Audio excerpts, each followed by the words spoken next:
There are moments in life when it feels like everything has fallen apart, when everything we've built with so much hard work crumbles in an instant, or when the things that were once the heart's core leave us. We look back, trying to grasp those lost things, hoping they might return. But today's story will show you that real healing, begins when you move forward, even if it's just a small step. In a small town lives a young man named David. David isn't just a worshiper of hard work, he's the master of his dreams. There was a time when David's intentions were ablaze, his spirits ablaze. He believed that nothing was impossible if a person truly worked hard. With this belief, he took his business from the ground to the sky. He would stay awake all night, sacrifice his sleep, and exhaust himself, but he would achieve his dreams. And one day, everything changed. Success came and his name became famous, but he only realized how fragile success can be when a tornado wiped away years of hard work. A few wrong decisions, a few mistakes, a few missed opportunities, and everything he had built slowly began to crumble. And this is the first harsh reality of life. Your hard work never goes waste, but your hard work does not make you immortal. David's business collapses. Those who once praised him now whine about his failures. The abuse that once seemed like a stage play has now been transformed into a courtroom where every passerby silently pronounces judgment. And this is another harsh truth. The world doesn't remember how much you tried. The world only remembers where you fell. Still, David refuses to shake his hand. Every morning he stands in front of his old office building. The sign that once bore his company's name now belongs to someone else. But he stares at the door as if it will open any moment and his old life will return. Old days flash through his mind, the voices of working employees, ringing phones, the echoes of laughter. The sound of memories is louder than the present. And don't we do the same? We go back to those ruins, hoping they might give us back the life they once cherished.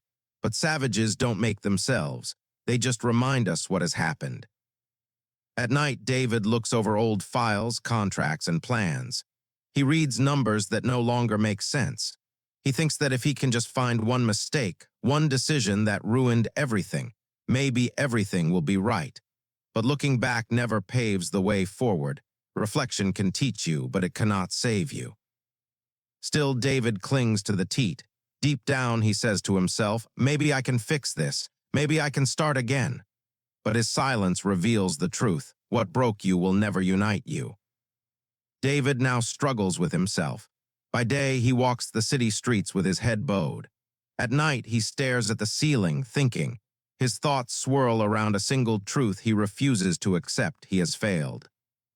And failure has its own voice. It's haunting in his mind. You are not enough. You have ruined everything. You can never get up again.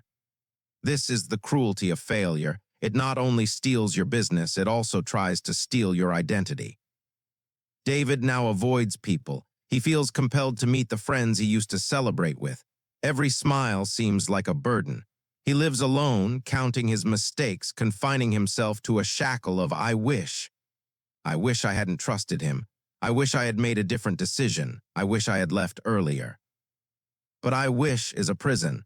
It locks you into a situation you can't change, while the situation keeps passing you by. One morning, David stops by a small shop. The shop owner, an elderly man, is weeping profusely and blowing a whistle. David stands for a moment watching him. The shop isn't big, nor is it wealthy, nor is it famous, yet there's a calm look on the man's face. David thinks, how can someone be so happy with so little, and I who had everything am so broken? And here's another fact. Peace lies not in your wealth, but in your burden. What you carry defines you. Days become weeks. David haunts the same places, the old office, the cafe where deals were struck, the streets where people used to greet him with respect. He avoids new routes. This is the trap many people get caught in. We wander to those places, thinking that knowing and being recognized will bring solace, but in reality, it traps us in chains. One afternoon, as he stands again in front of the old office, a little boy passes by and asks, "Why do you always come here?" David is shocked. He smiles and says, "This place was once mine." The boy looks at him and replies, "If it broke you, then why are you standing here?" These words warm the heart, straight but sharp. And David realizes sometimes the truth is found not from the candidates but from unknown voices. David doesn't sleep that night. The boy's words keep echoing in his mind. If it broke you, then why are you standing here? He gets angry. He doesn't understand what I have lost, but beneath the anger silence, and in that silence lies the truth.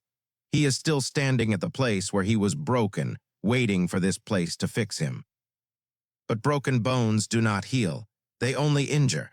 And this is the harsh reality. Life will not fix you where it broke you. Healing means movement. Healing means moving forward. Still, David isn't ready. He starts slowly. He sits at his desk, opens his notebook, tries to write down new ideas, but the page remains blank. The pen hovers in the air, then drops. Fear grips him. What if I fail again? What if people laugh again? What if I'm really not good enough?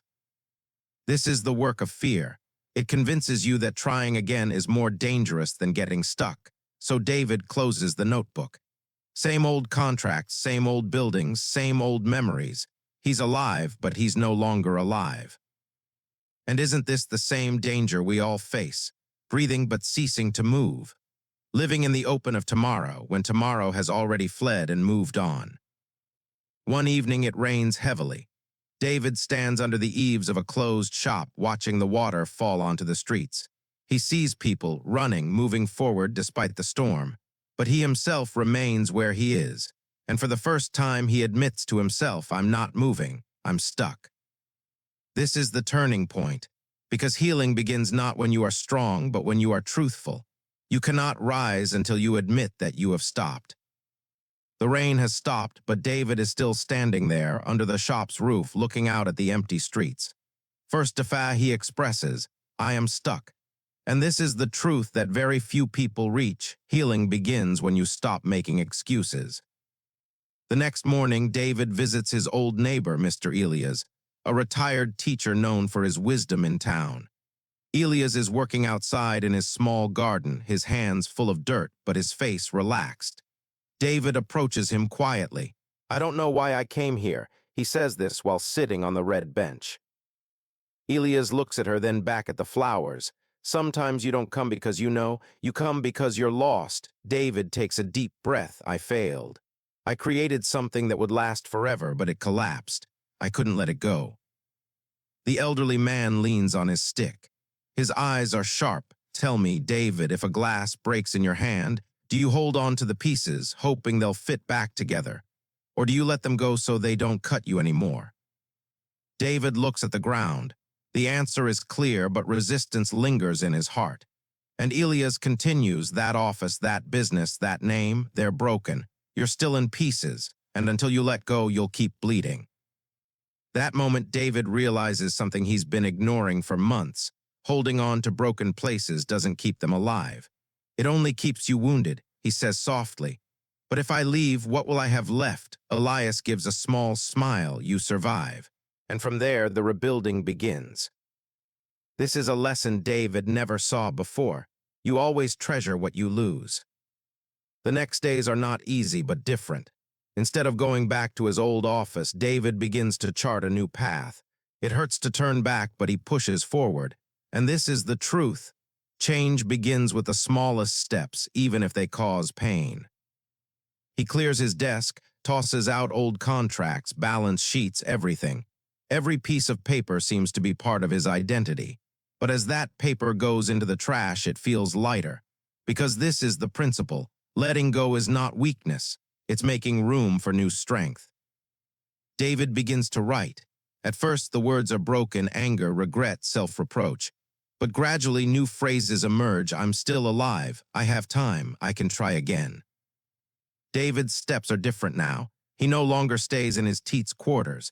Every day he chooses new paths, and gradually these paths take him somewhere. At first, he does menial jobs, helping shopkeepers, mentoring young people. His gaze says, this is small for you. You were once a leader of dozens, now you're skulking in the shadows. But he ignores that voice. And this is a hidden truth. Rebirth happens in solitude and fame, not in fame. Months pass. The small tasks teach him discipline. Those he advises begin to trust his wisdom. People start to look up to him. not because he was a failure, but because he's now a man who understands. David begins to see new opportunities, small sparks that others overlook. He sees a need that no one else in the city has seen. He sketches, carefully formulates a plan. But this time, he does it differently.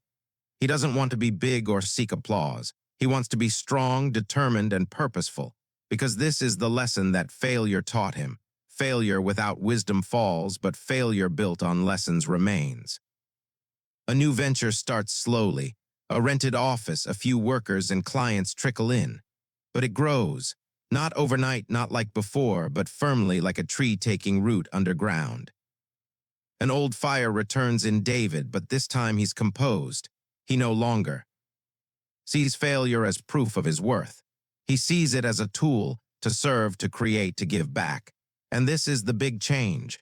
Real success lies not in proving others wrong, but in living your true self. Years later, the townspeople no longer talk about his failure, but about his endurance, his courage. He tells his children David is the man who fell, but didn't stay down. And David himself understands her story was never about falling. It was about rising. He stands one evening in his new office, watching the sunset. The air is light. His chest is no longer heavy. He knows there are wounds, but they no longer hurt. He remembers where he was and how far he has come. He says softly to himself, this time not in doubt, but in certainty, I am not what I lost. I am what I made again. And with this, David's story finds its renaissance. Lesson: first, don't stop where you're going to break. When life breaks you, stop worrying and move on. Holding on to your bones doesn't bring healing, it only brings fear. Second, small steps bring big changes. David's life didn't happen overnight. It started with new ways, small tasks, and journaling. Don't underestimate the power of small steps. Third, rise comes from fame. David was scorned for being great, but when he embraced fame, he found purpose. Rebirth happens not in academy, but in ministry. Fourth, failure is a teacher, not a punishment. David's first failure was not his end, but his lesson. Failure is not the opposite of failure. It is the price of wisdom. Fifth, wounds are not a disease, they are a mark of survival. David carried wounds, but they weren't open sores, they were memories. Don't hide your wounds, they're not a weakness, they're the staple of life. Sixth, your worth is greater than your losses. David built his identity on his wealth, but when it all ended, he learned that his worth was in his character. You are not what you lost, you are what you rebuild. Seventh, true success serves, not merely shines. David's second business wasn't built for applause, but to serve people. Build things that improve people's lives. That's the ultimate lasting success. Eighth, the end of a chapter is not the end of a book. David thought his story was over, but he was just a bab. Your end is not your destiny. Every end is a door to a new beginning. So wherever you are, whether in the pits of failure, deception, loss, or denial, remember David's saying, don't wait for the broken place. Don't wait for the broken to come back, because life has something more in store for you. The story isn't over. The scene isn't closed. And just as David remade it, you can too. You are stronger than your failure. You are greater than your pain. And your tomorrow holds more value than your tomorrow. If you enjoyed this story, be sure to like it. Comment what you learned today. And don't forget to subscribe. We'll meet again.